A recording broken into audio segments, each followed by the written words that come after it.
You never need to punish your child. Let me explain. The clinical finding is that punishment tends to make behavior worse. Now, sometimes in the short term, it deflects the behavior, but when used again and again and again, it tends to make the behavior worse. Stuart Shanker, Ross Green, among other clinicians have all found that.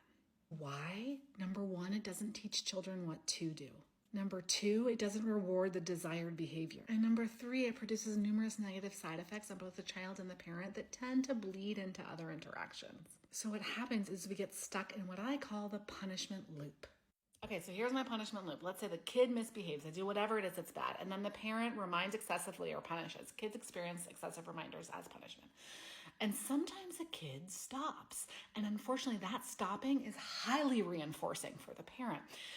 However, kids extremely resilient. So no matter what negative conditions that you can come up with, they're going to learn to adapt and tolerate them. And so the effect of punishment is reduced. But let's remember, you got reinforced. So the next time they do it, you are likely to do the same thing again.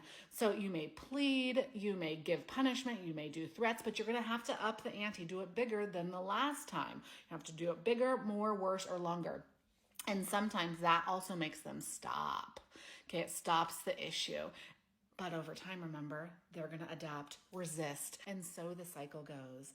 As quickly as you can come up with the negative piece, they're going to learn to be resilient towards it, adapt or resist it. And so you're going to have to yell more, give a bigger consequence, more threatening threats, whatever it is. And it is so critically important to step out of this because this cycle can ruin a parent-child relationship. That doesn't mean it's ruined forever. It just means that we've got some work to do to get you stepping outside of this loop. If you are here right now, please go to the link in my bio and book a parenting consult with me, because one of the main things that I do inside of my 12-week parenting program, Guiding Cooperation, is help people get the hell out of this loop.